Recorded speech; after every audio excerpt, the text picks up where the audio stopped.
Hey, j'en appelle à vos lumières et à votre expérience de parents plus expérimentés que moi. OK? Nous deux, tu penses? Oui, puis les auditeurs. OK. OK? Parce que ça a rapport avec ce que vous racontez depuis tantôt, tu sais, de la médication, etc. Une des affaires, justement, une des craintes, puis c'était le texto qu'on a reçu, tu sais, quelqu'un qui dit aurait fallu qu'on en donne, tu sais, la fille de mon conjoint, elle voulait pas. Ben, en fait, lui, il voulait pas, puis maintenant, tu sais, elle s'auto-médicamente un peu avec du pot, etc. Oui. Est-ce que c'est moi qui est en train de devenir, je sais pas, le père poule, ou tu sais, ma fille a 2 ans, là, mais c'est-tu moi qui a développé un côté craintif en ayant un enfant où il y a vraiment quelque chose d'inquiétant dans le fait de voir passer de la publicité pour acheter de la dope en ligne sur Instagram?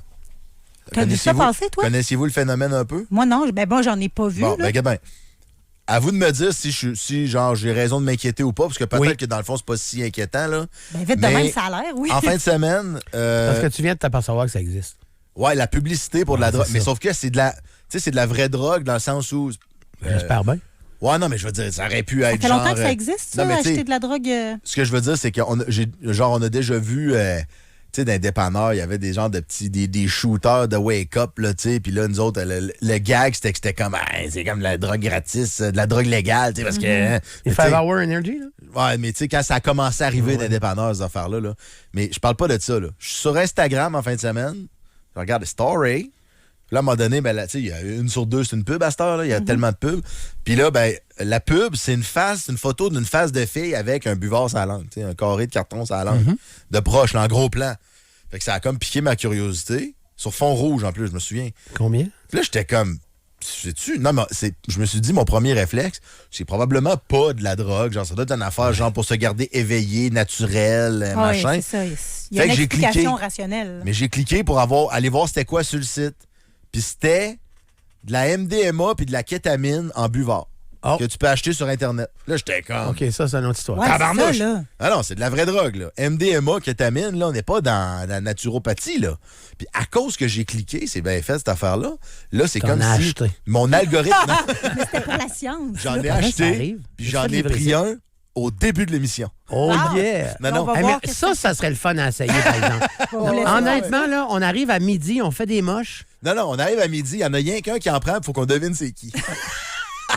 Non, mais bref, à cause que j'ai cliqué, là, mon algorithme, il a compris que j'étais intéressé à ce produit-là puis que je pourrais être un acheteur potentiel. Fait que là, je te jure, je vais dire 5 minutes, mais dans la vraie vie, c'est genre 3 minutes, là. Une story sur 3, c'est une pub. J'avais que des pubs. J'ai pogné des bonbons, des brownies aux potes pour réduire l'anxiété. J'ai pogné une pub, c'était de la psilocybine en pilule pour vaincre la dépression. Ouais. J'ai pogné, là, c'est des moches. Champignons magiques. Okay. Ouais, c'est l'agent actif dans les champignons magiques. Il y avait de la pub de MDMA, la pub de kétamine en buvard. J'ai pogné des pubs de wax pen, donc les stylos fumés du weed. Puis des pochettes de... Il y en a des autres provinces canadiennes. Des pochettes de zine, là. La zine, c'est une espèce de tabac à chiquer, mais qui se vend en pochette déjà faite, là. OK, je pensais déjà comme ça. Colin me suis pogné à la zine dans le zipper. Non, pas la zouine. Ça, c'est la zouine, ça, oui, excusez, les termes techniques. Non, de la ZYN, là. C'est quoi ça? C'est du tabac à chiquer, mais au lieu de te mettre le tabac dans le gel, c'est une genre de pochette. Ah, c'est des pouches, là. Non, mais des pouches de tabac. C'est ça. Mais ça fait 20 ans que ouais, mais c'est comme synthétique, ça. C'est comme une version... OK, c'est pas du vrai tabac. Parce que les ça, jeunes là... pognent ça, de la zine. Ça, là, tu sais, Caroline, ça a plus que 100 ans, le tabac à priser. Oui, le tabac à chiquer, le tabac à priser, puis le tabac en pouch. Moi, mon grand-père, il appelait ça du tabac en pouch. Tous les bûcherons, il y avait ça dans la gueule. Je pense pas qu'il y a du tabac à ce temps là-dedans. Il y a les joueurs de baseball. Non, mais moi, j'ai chiqué. Salut. Toi, t'as chiqué, toi? J'étais élégante, là. Moi, là, on fait des jokes de petits garçons, des fois. Là, moi, j'étais un beau petit garçon à 15 ans, là, avec une casquette, les cheveux rasés par madame moi-même au bic. Puis... T'avais descendu au bic pour te raser? Non, les rasoirs à mes parents. Excuse-moi. Parce que je trouvais que c'était trop cher acheter un clipper à 35$. Oui. Fait que c'était moins cher de prendre les rasoirs jetables de ma mère en dessous de l'évier. Et c'était magnifique, premièrement. Mais voilà, c'est ça, j'ai chiqué. Et la Redman, qui était dans une pochette et que tu mâchais sur le côté droit ou gauche. Et il y avait la Skull qui était... Ouais, Skull. Ouais, Skull. Ah non, c'est Skull. Oui, c'est Skull, oui. Verte ou bleue. C'est comme des petites grenouilles là, que tu te mettais genre dans le devant de la bouche sur les gencives. C'est dégueulasse. Ben, c'est dégueulasse, excusez-moi. Ça revient à mode, en tout cas. Ouais. Non, mais chez les jeunes, ça revient full à mode. Les sportifs, parce qu'ils pensent... puis ils pensent que ils pensent que c'est moins grave vu qu'ils fument pas, fait que ça affecte pas leur cardio. C'est niaiseux, mais c'est ça pareil. Ouais, Puis la nicotine, ben, ça donne du jus en crime pour quand tu joues au baseball. Mais ça buzzerait, cette affaire-là. Ça étourdit quand t'es pas habitué. Mettons que t'es pas habitué ou de quoi, là. C'était étourdissant à mort, ça. C'est sûr. Mais, moi, je me souviens, mon grand-père, là, son frère, lui, il avait du tabac à priser. C'est comme s'il sniffait ça. Du tabac? OK, ça existe encore. C'est du tabac à priser, je pense. Hein? J'ai jamais entendu ça. Tabac à priser, ça se vend encore. D'après moi, ça se vend encore parce que. Puis là, mon ordi va penser que j'en veux. Moi, je tape pas ça, je te laisse faire ça. Non, je l'ai fait, t'inquiète pas. Ah oui, c'est ça. Ça a l'air. En tout cas, ça a l'air d'être une poque de tabac à chiquer. Là. Ah oui, mais on nous dit la mode, c'est la zine maintenant. Ça a l'air d'être un fait qui est je connais pas ça, pantoute. Mais moi, ce que j'ai. Mais c'est pas une drogue en passant. Il y a quelqu'un qui trouve qu'on parle trop de drogue, là. Mais on parle pas de drogue, là.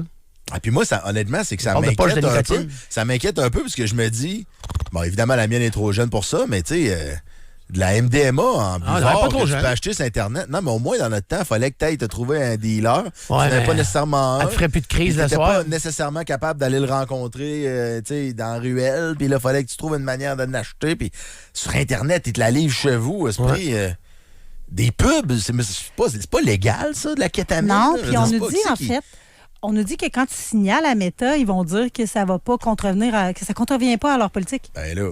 C'est ça? Ben non, ils se mêlent de pas non, grand-chose. c'est ça, parce que non, ils vont jouer sur les termes, ils vont jouer sur ce qu'ils écrivent, ils vont jouer, regarde, ils jouent sur tout, puis ils réussissent. Mais tu sais, avant même la légalisation là, au Canada, tu sais, dans l'Ouest, là, tu pouvais acheter ce que tu voulais là, par Internet, là, ça arrivait direct chez vous, là, ça prenait 2 jours.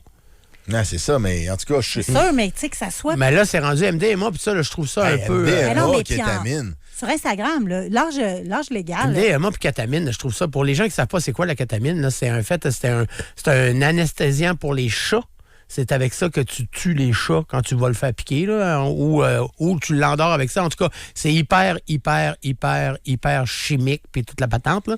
Puis je pense qu'ils font sécher ça, ils font une poudre avec ça, puis à sniff. Puis le pong, c'est capoté, pareil. Ouais, la quai. Mais ça, là, ça s'appelait la quai dans les années 90 ou début 2000.